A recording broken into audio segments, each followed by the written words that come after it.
Assalamualaikum warahmatullahi wabarakatuh. Kami dari kelompok Genap 1 ingin mempresentasikan mengenai skenario persidangan hukum acara Mahkamah Konstitusi dengan nomor putusan 72 Perancang Undang-Undang 13 Perkenalkan, nama saya Anete Eka Permata Putri. Di sini ada partner saya bernama Afif Labib Rahman, Kamil Khoiron, Adelia Rizky, Salsabila, dan Faktur Robi Malik. Pada pertemuan kali ini saya akan membacakan mengenai agenda sidang pemeriksaan para termohon, pihak terkait, serta para saksi. Assalamualaikum warahmatullahi wabarakatuh. Om Swastiastu, salam nama budaya. Pengadilan Mahkamah Konstitusi yang memeriksa dan mengadili perkara nomor 72 Perancang Undang-Undang 13 Judicial Review terhadap pasal 8 dan pasal 90 ayat 2 Undang-Undang nomor 13 tahun 2003 tentang ketenagakerjaan serta peraturan pemerintah nomor 78 tahun 2015 tentang pengupahan akan segera dimulai. Majelis hakim memasuki ruangan, hadirin dimohon berdiri. Hadirin dipersilakan duduk kembali. Baiklah, sebelum persidangan dimulai, Majelis Hakim perintahkan pada seluruh hadirin sidang untuk menonaktifkan segala bentuk alat komunikasi. Semua hadirin siap? Siap, Majelis. Siap, Majelis. Baiklah, selanjutnya Panitera dipersilakan membacakan kronologi kasus beserta tata tertib sebelum persidangan dimulai. Baiklah, bahwa para pemohon telah mengajukan permohonan tertanggal 18 Mei 2015 yang diterima di Kepanitraan Mahkamah Konstitusi. Pada tanggal 18 Mei 2015 berdasarkan akta penerimaan berkas permohonan nomor PAN MK /2015 dan telah dicatat dalam buku registrasi perkara konstitusi dengan nomor 72 Perancang Undang-Undang 13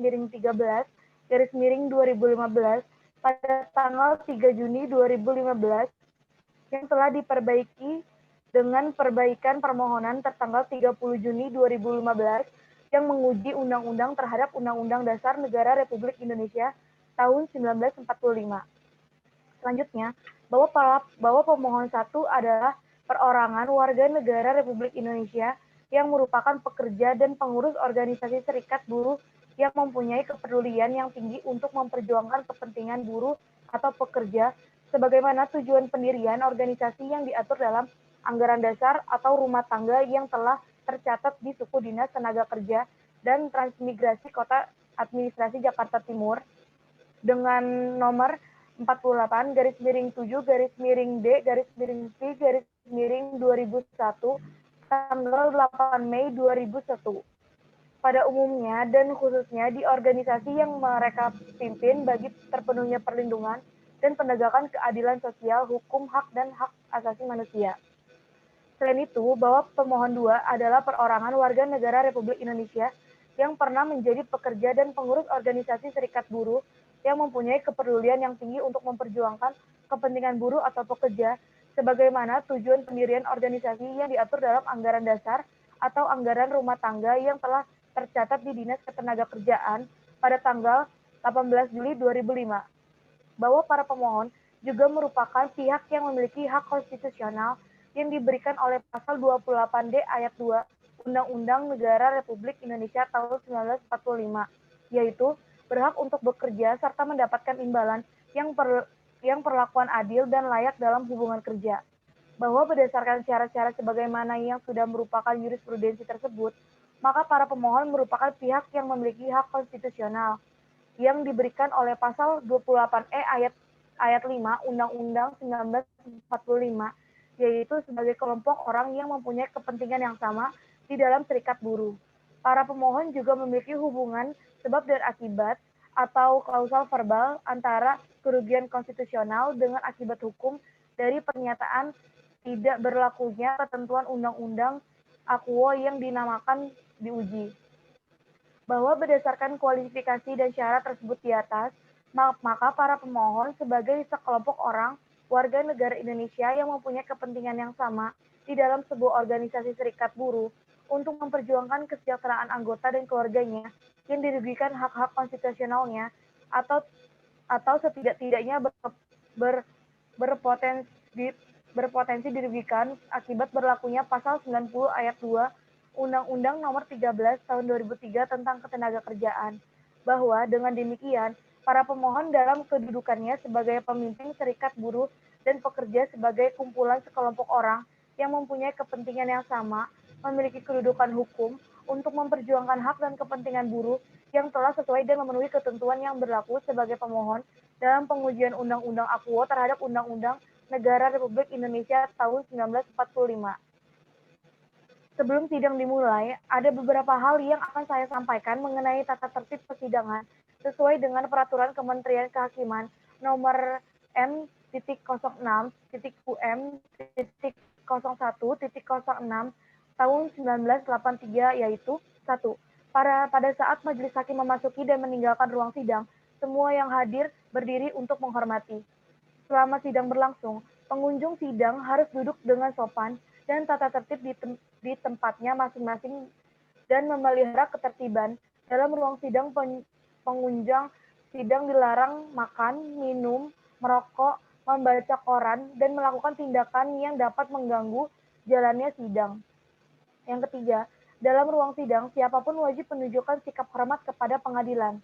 Yang keempat, siapapun dilarang membawa senjata api, senjata tajam, bahan peledak, atau alat apapun atau benda yang dapat membahayakan keamanan sidang, dan siapa yang membawa wajib menitipkan pada tempat yang disediakan khusus untuk itu, yaitu di panitera muda pidana. 5. Segala sesuatu yang diperintahkan oleh ketua sidang untuk memelihara tata tertib di persidangan wajib dilaksanakan dengan segera dan cermat. 6. Tanpa surat perintah, petugas keamanan pengadilan karena tugas jabatannya dapat mengadakan penggeledahan badan untuk menjamin bahwa kehadiran seseorang di ruang sidang tidak membawa senjata, bahan, atau alat maupun benda yang dapat membahayakan keamanan sidang. 7. Pengambilan foto, rekaman suara, atau rekaman TV harus meminta izin terlebih dahulu kepada hakim ketua sidang.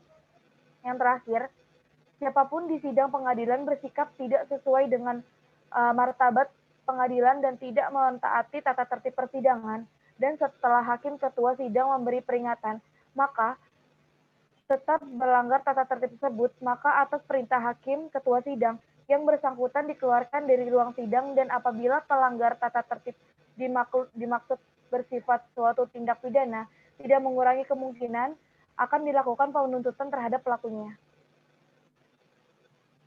Sidang Mahkamah Konstitusi dalam perkara nomor 72/PUU/13/2015 Judicial Review terhadap pasal 88 dan pasal 90 ayat 2 Undang-Undang Nomor 13 Tahun 2003 tentang tenaga kerjaan serta Peraturan Pemerintah Nomor 78 Tahun 2015 tentang pengupahan dinyatakan dibuka dan terbuka untuk umum. Para pemohon, para termohon, serta para saksi dan para pihak terkait telah hadir semua. Tidak perlu saya perkenalkan kembali karena kemarin sudah dijelaskan pada persidangan sebelumnya. Baik, sesuai dengan agenda sidang kita, maka sidang hari ini kita akan mendengarkan jawaban dari pemohon. Setelah itu kita akan mendengarkan keterangan dari pihak termohon. Lalu berikutnya mendengarkan keterangan dari pihak terkait serta para saksi. Baik, pertama saya berikan pada kesempatan pada para pemohon untuk membacakan pokok-pokok permohonannya. Baik, terima kasih Yang Mulia. Yang pertama, bahwa dalam formula pengupahan pasal 44 ayat 2 Peraturan Pemerintah Nomor 78 Tahun 2015 tentang pengupahan menghilangkan unsur kebutuhan hidup layak yang sebagaimana dimaksud dalam pasal 88 dan pasal 89 Undang-Undang Nomor 13 Tahun 2003 tentang Ketenagakerjaan. Kemudian dalam penjelasan pasal 44 ayat 2 Peraturan Pemerintah Nomor 78 Tahun 2015 tentang pengupahan juga menyatakan bahwa upah minimum didasarkan pada upah minimum tahun berjalan ditambah hasil penjumlahan inflasi tingkat nasional tahun berjalan dan tingkat pertumbuhan produktif domestik bruto tahun berjalan. Penjelasan tersebut juga bertentangan dengan pasal 89 ayat 1 Undang-Undang Nomor 13 Tahun 2003 tentang Ketenagakerjaan bahwa upah minimum harus dibayarkan pengusaha. Yang kedua, bahwa jika pada pasal 44 ayat 2 Peraturan Pemerintah Nomor 78 Tahun 2015 tentang pengupahan sudah jelas menghilangkan kebutuhan hidup layak, itu berarti menyalahi pada dasar penentuan upah minimum pada pasal 88 ayat 4 Undang-Undang Nomor 13 Tahun 2003 tentang Ketenagakerjaan, yakni kebutuhan hidup layak, produktivitas dan pertumbuhan ekonomi. Oleh karena itu, formula pengupahan pada pasal 44 ayat 2 Peraturan Pemerintah Nomor 78 Tahun 2015 tentang pengupahan tidak memiliki landasan filosofis untuk memberikan perlindungan bagi pekerja atau buruh. Jika dikaitkan dengan formula penghitungan upah menurut pasal 44 ayat 2 Peraturan Pemerintah Nomor 78 Tahun 2015 tentang pengupahan, maka fungsi Dewan Pengupahan menjadi tereduksi karena tidak ada lagi tugas rapat-rapat untuk melakukan perundingan dan konsultasi seperti rapat penentuan tim survei kebutuhan hidup layak sampai rapat perhitungan upah minimum yang akan direkomendasikan kepada gubernur. Yang ketiga, bahwa Peraturan Pemerintah Nomor 78 Tahun 2015 tentang pengupahan dalam penghitungan upah minimum menggunakan formula baku dengan kenaikan nilai upah minimum ditentukan oleh besar inflasi dan produk domestik bruto. Peraturan Pemerintah Nomor 78 Tahun 2015 tentang pengupahan tidak sesuai dengan muatan Undang-Undang Nomor 13 Tahun 2003 tentang Ketenagakerjaan, sehingga menyalahi asas lex superiori derivat legi inferiori, bahwa peraturan lebih rendah tidak boleh bertentangan dengan peraturan perundang-undangan yang lebih tinggi. Penghilangan unsur kebutuhan hidup layak dengan mengganti inflasi tidak memberikan perlindungan bagi pekerja atau buruh, sehingga tidak sesuai dengan pekerjaan. Fungsi Dewan Pengupahan menjadi tereduksi karena tidak adanya lagi perundingan dan konsultasi terkait penentuan upah minimum karena perhitungannya sudah baku. Yang keempat, bahwa pasal 90 ayat 2 Undang-Undang Nomor 13 Tahun 2003 dan penjelasannya bertentangan dengan pasal 28D ayat 2 Undang-Undang Dasar Negara Republik Indonesia 1945. Yang kelima, bahwa pasal 90 ayat 2 Undang-Undang Nomor 13 Tahun 2003 menyebutkan penangguhan pelaksanaan upah minimum bagi perusahaan yang tidak mampu dimaksudkan untuk membebaskan perusahaan yang bersangkutan melaksanakan upah minimum yang berlaku dalam kurun waktu tertentu. Apabila penangguhan tersebut berakhir, maka perusahaan yang bersangkutan wajib melaksanakan upah minimum yang berlaku pada saat itu, tetapi tidak wajib membayarkan pemenuhan ketentuan upah minimum yang berlaku pada waktu diberikan penangguhan. Yang keenam, bahwa pasal 28D ayat 2 Undang-Undang Dasar 1945 mengamanatkan bahwa setiap orang berhak bekerja untuk memenuhi kebutuhan hidup dan mendapat imbalan, perlakuan yang adil dan layak dalam hubungan kerja. Imbalan merupakan bentuk kompensasi atas kontribusi yang diberikan oleh buruh kepada perusahaan, di mana dalam pasal Undang-Undang Ketenagakerjaan Nomor 13 Tahun 2003, imbalan tersebut disebut upah. Setiap buruh berhak memperoleh perlakuan yang adil dan layak dalam hubungan kerja tersebut. Yang ketujuh, bahwa dalam rangka memberikan perlindungan bagi warga negara yang bekerja atau disebut dengan buruh, maka pemerintah telah melakukan berbagai upaya untuk memberikan perlindungan dari tindakan eksploitasi dari pengusaha. Salah satunya dengan membuat dan memberlakukan Undang-Undang Nomor 13 Tahun 2003 tentang Ketenagakerjaan. Yang kedelapan, bahwa dalam memberikan perlindungan kepada tenaga kerja dan untuk mewujudkan serta meningkatkan kesejahteraan tenaga kerja dan keluarganya sebagai penghormatan dan pemenuhan hak-hak tenaga kerja, maka upaya yang harus diwujudkan sebagai kewajiban pemerintah adalah dengan membuat kebijakan pengupahan yang mendasarkannya pada upaya pemenuhan upah layak secara nasional bagi tenaga kerja dan anggota keluarganya. Yang kesembilan, bahwa ketentuan pasal 88 ayat 1 Undang-Undang Nomor 13 Tahun 2003 menyatakan setiap pekerja berhak memperoleh penghasilan yang memiliki penghidupan yang layak bagi kemanusiaan. Untuk memenuhi atau mewujudkan penghasilan yang memenuhi penghidupan layak itu, maka pemerintah menetapkan kebijakan pengupahan, di mana salah satu kebijakan pemerintah untuk mewujudkan penghasilan yang memenuhi penghidupan yang layak bagi buruh dan keluarganya adalah melalui penentuan upah minimum. Yang ke-10, bahwa karena kebijakan upah minimum tersebut adalah diarahkan kepada pencapaian kebutuhan hidup layak bagi buruh dan keluarganya, maka dalam pasal 90 ayat 1 Undang-Undang Nomor 13 Tahun 2003 tentang Ketenagakerjaan melarang pengusaha untuk membayar upah lebih rendah dari upah minimum. Ketentuan pasal 90 ayat 1 Undang-Undang Nomor 13 Tahun 2003 ini adalah ketentuan wajib atau normatif. Oleh karena itu, ketentuan dalam pasal tersebut adalah merupakan wajib, maka bagi pengusaha yang melakukan pelanggaran atas ketentuan tersebut akan mendapat sanksi pidana sebagaimana diatur dalam pasal 185 ayat 1 Undang-Undang Nomor 13 Tahun 2003. Yang ke-11, bahwa Sebagaimana yang dimaksud dengan kebutuhan hidup layak sesuai dengan ketentuan dalam Peraturan Menteri Tenaga Kerja dan Transmigrasi Nomor 17 Tahun 2005, sebagaimana telah diubah ke dalam Peraturan Menteri Tenaga Kerja dan Transmigrasi Nomor 13 Tahun 2012 tentang komponen dan pelaksanaan tahapan pencapaian kebutuhan hidup layak, Pasal 1 Ayat 1, bahwa yang dimaksud dengan kebutuhan hidup layak adalah standar kebutuhan yang harus dipenuhi oleh seorang buruh lajang untuk dapat hidup layak baik secara fisik, non-fisik, dan sosial untuk kebutuhan 1 bulan. Yang ke-12, bahwa juga ketentuan pasal 90 ayat 1 Undang-Undang Nomor 13 Tahun 2003 tentang Ketenagakerjaan adalah merupakan salah satu upaya pemerintah untuk melindungi pekerja dari tindakan eksploitasi yang dilakukan oleh pengusaha dan sekaligus sebagai salah satu upaya untuk meningkatkan penghidupan layak bagi kemanusiaan sebagaimana diamanatkan oleh pasal 28D ayat 2 Undang-Undang Republik Indonesia tahun 1945. Yang ke-13, bahwa dalam penentuan untuk menetapkan upah minimum tersebut, Gubernur membahas secara stimulan dan mempertimbangkan faktor-faktor sebagaimana diatur dalam Peraturan Menteri Tenaga Kerja Nomor 13 Tahun 2012. Yang terakhir, bahwa sesuai dengan ketentuan Pasal 2 Undang-Undang Nomor 12 Tahun 2004 tentang penyelesaian perselisihan hubungan industrial, bahwa ada 4 jenis perselisihan.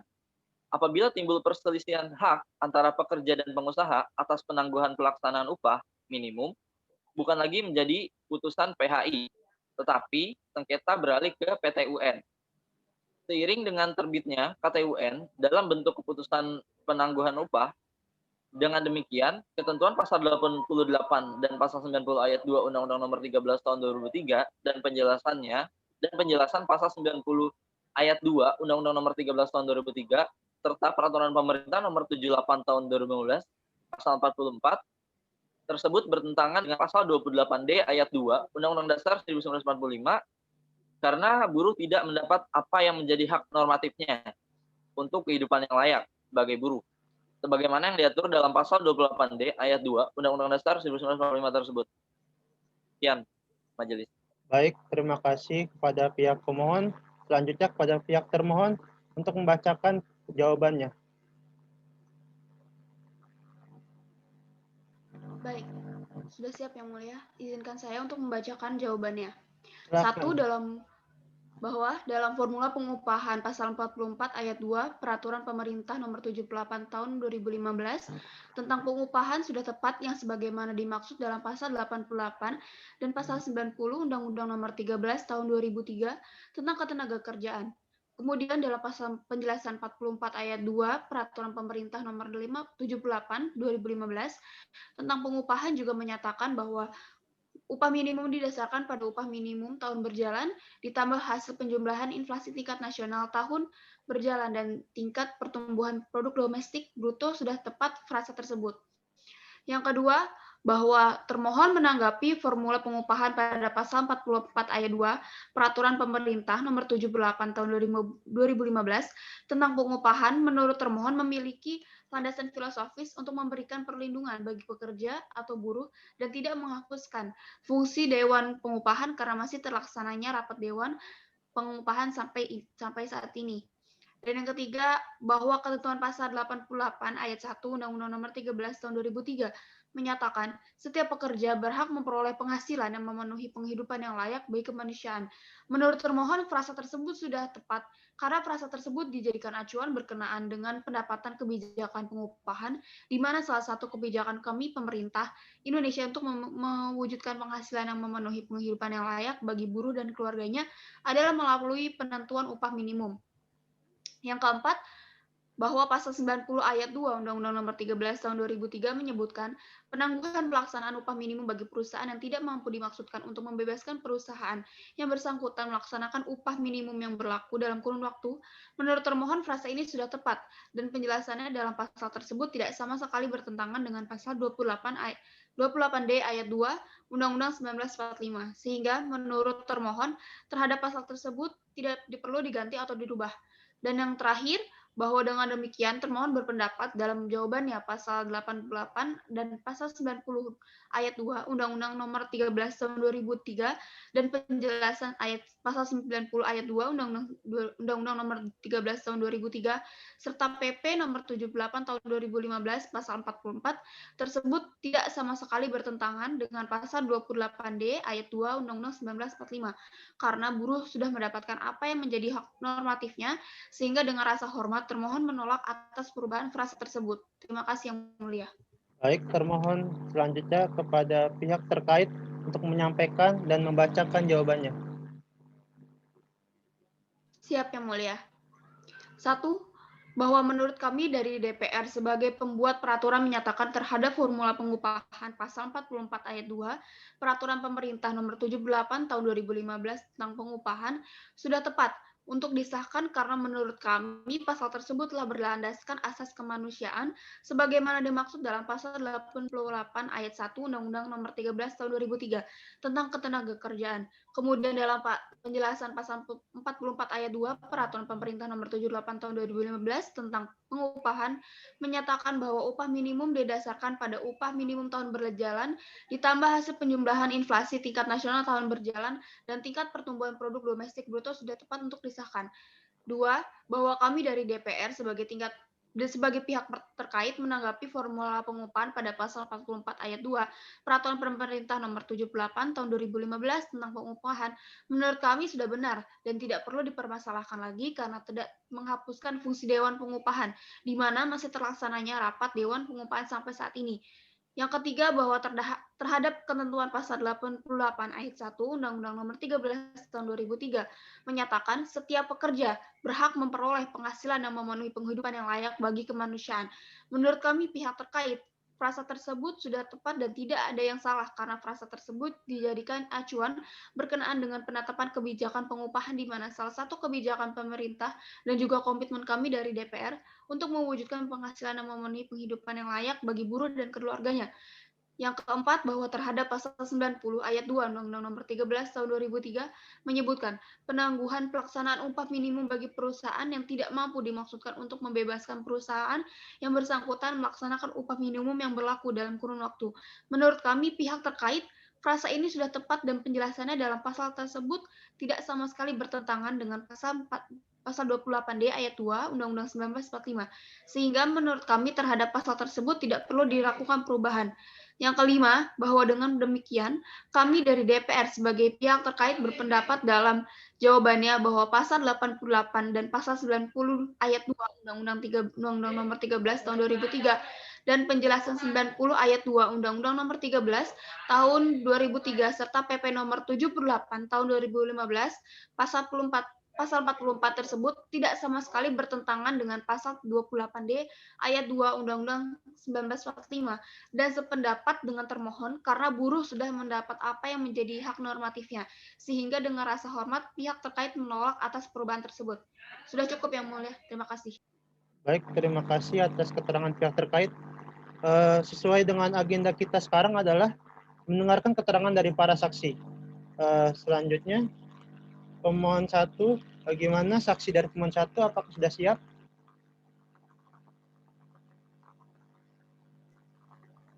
Siap Yang Mulia.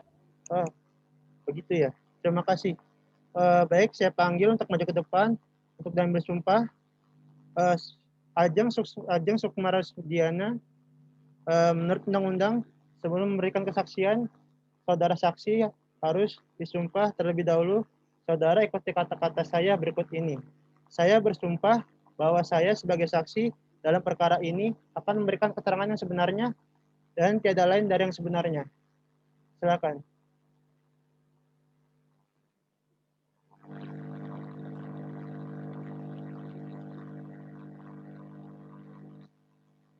Silakan saudara saksi ikuti kata-kata sumpah saya. Ajeng Sukmara Sudiana.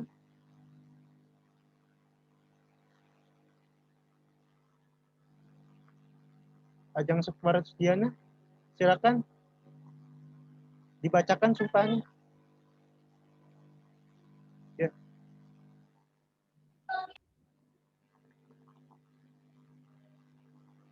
Ajeng, silakan.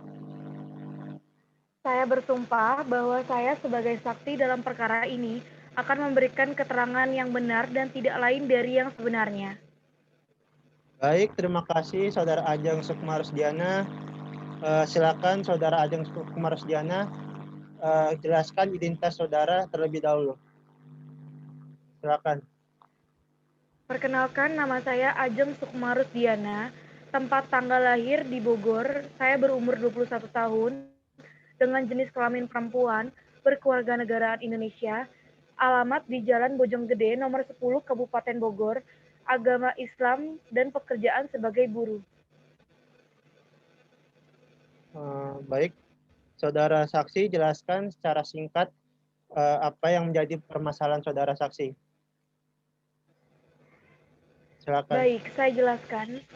Saya adalah salah satu anggota pekerja di PT Anugrah Maju Perkasa daerah Kabupaten Bogor. Saya menjelaskan bahwa UMK Kabupaten Bogor pada tahun 2014 sebesar 2.242.000 akibat adanya peraturan penangguhan upah tersebut pada seluruh karyawan di PT Anugrah Maju Perkasa, maka kami mendapatkan upah sebesar 2 juta. Sedangkan sisa upah yang ditangguhkan selama 12 bulan belum dibayarkan kepada masing-masing karyawan. Dengan demikian, kerugian setiap karyawan sebesar 240.000 per bulan. Adapun jumlah karyawan sebanyak 510 orang, sehingga total kerugian seluruh karyawan pada tahun 2014 sebesar 122.523.000 per bulan dikali 12 bulan sehingga total keseluruhannya sejumlah 1.470.000.000. Kemudian berlanjut pada tahun 2015, UMK Kabupaten Bogor sebesar 2.658.000 akibat adanya peraturan penangguhan upah seluruh karyawan PT Anugrah Maju Perkasa per bulan akibat penangguhan sebesar 458.000 merupakan total kerugian perseorangan karyawan dari bulan Januari 2015 sampai dengan Agustus 2015 sebesar 3.665.000, sedangkan jumlah karyawan yang bertambah mulanya di tahun 2014 sebesar 510 orang dan pada tahun 2015 menjadi 600 orang, sehingga total keseluruhannya berjumlah 2.199.000.000. Baik. Terima kasih. Silakan Saudara saksi 2 jelaskan identitas saudara terlebih dahulu. Silakan jelaskan saudara.